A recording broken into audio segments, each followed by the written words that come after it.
Okay, Mateo, the first thing we looked at as you came in for the lesson today was you look at your setup on the left-hand side, and you can see your right arm for you and I is bent.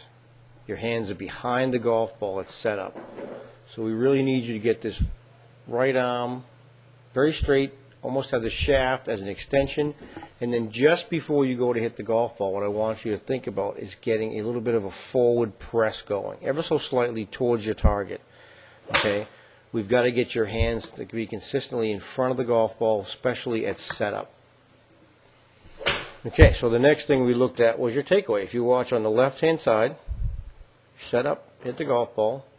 Posture's not too bad, but as that club comes back, it goes up very steep and a little bit on the outside. Okay, you can look at that club head right there. Now, if you look at the right-hand side, what I did was took a Home Depot driveway stick, laid it off your back heel, your left heel, and then laid another one back from the golf ball straight back towards the other stick. So we created a V.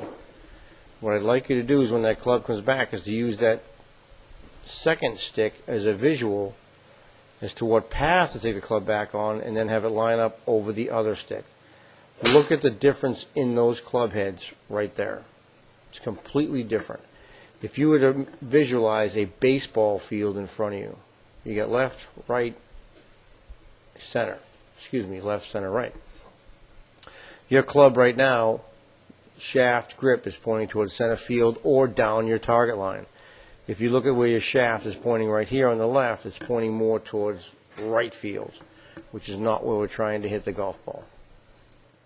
Okay, so one of the other things we looked at was if you watch the video clip on the left, this is the first swing, hands are behind the golf ball, we haven't changed anything yet, but then you watch your hips.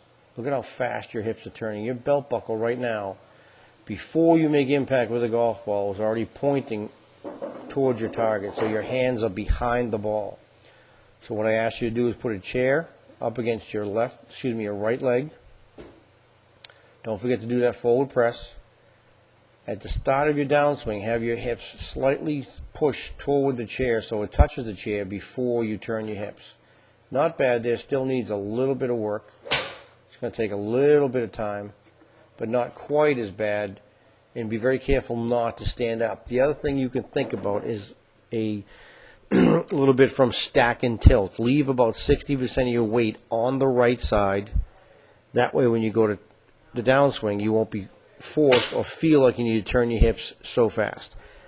The other thing that worked for you was the half swing that we'll look at in just a second. So the last thing we looked at was a compression board. A compression board is put down on the ground. There's a couple of different spots you can use. If you look at the right, we set you up at number 2.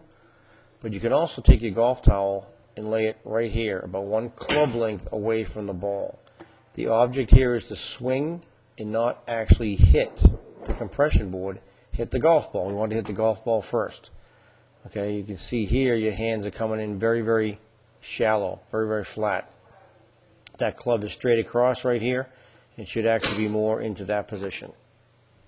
So, compression board. Take short swings at first, but here's your little half swing. Watch your hips. That's a pretty good spot for your hips right there. And that was only like a little half swing, which will work with the compression board and also help to slow down your hips a little bit. Okay, work on these things one at a time, not all together. Takeaway, stance, hand position. Try to work on the grip in the off season. Get rid of the baseball grip. Get to an overlap or interlock. I know you like the overlap better, but definitely get away from that baseball grip and keep focus on the tempo. As well. Any questions on this? Let me know. I'll be talking to you later. Thanks. Bye.